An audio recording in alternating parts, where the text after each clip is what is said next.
pessoal, questão de número 34 do capítulo 9 do Fundamentos de Física do Halliday, volume 1. Duas forças médias. Uma série de bolas de neve de 250 gramas é disparadas perpendicularmente contra uma parede com uma velocidade de 4 metros por segundo. As bolas ficam grudadas na parede. A figura mostra o módulo F da força sobre a parede em função do tempo t, para dois choques consecutivos. Os choques ocorrem a intervalos de 50 milissegundos. Duram um intervalo de tempo de 10 milissegundos e produzem no gráfico triângulos isósceles, com cada choque resultando em uma força máxima de 200 newtons. Para cada choque, qual é o módulo do impulso e da força média aplicada à parede? Letra A e B. E na letra C, em um intervalo de tempo correspondente a muitos choques, qual é o módulo da força média exercida sobre a parede? Então, nós temos bolas de neve de 0,25 kg ou 250 gramas, batendo consecutivamente em uma parede, com uma velocidade de 4 metros por segundo. Os choques, ou seja, o intervalo de tempo com que cada bolinha bate na parede é de 50 milissegundos. Então, uma bate, 50 milissegundos depois a outra bate. E a duração do choque é de 10 milissegundos, ou seja, a duração do contato. E a força média, 200 newtons de cada choque. E aí nós temos aqui um gráfico que mostra aqui a intensidade da força, ou seja, força em função do tempo. E aqui nós temos a duração do choque, dos nossos 10 milissegundos. Então, veja que a força parte do zero, atinge um pico, que é o nosso 200 newtons, e depois decai. O intervalo de cada pico de choque, quer dizer, o intervalo de cada choque, mas a gente pode pegar como referência, já que é tudo uniforme, o intervalo de cada pico. O intervalo dele é de 50 milissegundos. Então, entre a força máxima de cada choque, de cada bolinha de neve, o intervalo é de 50 milissegundos. Então, nós temos aqui uma força variável. A gente sabe que a força variável, quando a gente faz aqui força variável em função do tempo, e a gente tem um gráfico onde nós temos uma função que é dada por algo que é variável. Foi meio estranho isso aqui. Mas note que para a gente calcular o impulso dessa colisão, a gente tem força sobre tempo, não é isso? Não, força sobre tempo. Não, foi mal. Impulso sobre tempo é que é força. Então, nós temos aqui força, o produto da força com o tempo é que nos dá o impulso.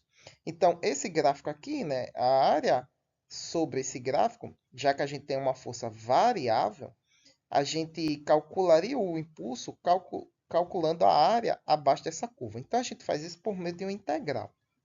Então, nós temos que o impulso vai ser a integral da força média, da função da força média, em função de quê? Do tempo. Então, nós temos um dt, dos intervalos de tempo que vai de um t inicial ao t final. Como a gente não tem a função que descreve isso aqui, a gente pode usar o cálculo da área de uma figura geométrica, porque a integral nada mais é do que a figura geométrica, a área da figura geométrica abaixo da curva do gráfico. E como essa figura é conhecida, a gente não precisa saber qual é a função que descreve isso aqui. Basta calcular a área, que é um triângulo isósceles, a gente sabe que a área de um triângulo é o quê? É base vezes altura sobre 2. Então, nós temos que a nossa integral vai ser o quê? 1 meio da base, que é a variação do tempo, ou seja, a duração com que o impacto ocorre, vezes a altura. A altura é dada pela intensidade da força, a intensidade máxima que a força atinge. Então, nós temos 1 meio de F ΔT. A gente sabe esses dois valores. a gente sabe que a altura, né, ou seja, a força máxima atingida é 200 newtons, e a base, que é o intervalo de tempo, é de 10 milissegundos, ou 10 vezes 10 elevado a menos 3. Então, resolvendo isso aí, a gente tem que o impulso que ocorre sobre o impulso de cada bolinha quando choca com a parede é de 1 newton segundos. E a força média, a gente sabe que a força média é o quê? Impulso sobre variação de tempo. Eu poderia ter colocado aqui F de t, né? Para diferenciar F, esses F desse, né? Porque esse F aqui não é o mesmo aqui da letra B. Tá? Isso aqui é uma função, né? Ou seja, a gente pode substituir isso aqui por uma função, né? Tipo uma quadrática, uma cúbica, né? Uma função qualquer que seja. E aqui é a força média dada pelo impulso sobre a variação do tempo, né? A duração com que esse impulso durou. Então, nós temos o seguinte, o impulso é 1 newton segundos sobre a duração que ele dura. Nossa, ficou muito redondo isso aqui, né? Então, nós temos 1 sobre 10 elevado a 10 elevado a menos 3. Ai, meu Deus do céu. Isso vai dar uma força média de 100 newtons. Né? Então, a força média de cada bolinha impactando é de 10 newtons. Ou 100 newtons, pelo amor de Deus. Então, dessa forma, a média de força de cada impacto é de 10 newtons. Agora, na letra C. Em um intervalo de tempo correspondente a muitos choques, qual é o módulo da força média exercida sobre a parede? Bom, dessa forma, a gente aplica a mesma equação. Então, quais são os intervalos dos choques? Né? Então, a força média entre cada intervalo de tempo consecutivo entre duas colisões.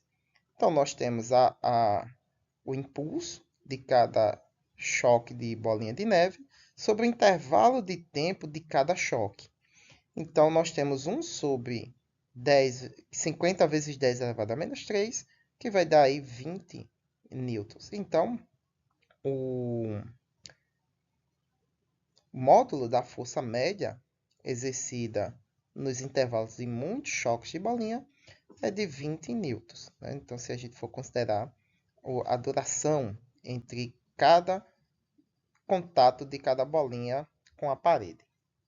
Muito bem, pessoal, é isso aí. Espero que tenham gostado. Espero que eu tenha ajudado vocês de alguma forma. Compreensão da resolução dessa questão. Curtam, compartilhem, se inscrevam no canal se você é novo. Principalmente curtam, porque aí o YouTube entrega melhor esses vídeos para quem está precisando, né? Ou ele sugere para alguém que eventualmente possa ser que tenha interesse ou que queira aprender sobre isso, né? Senão ele não entrega, o canal cai no esquecimento.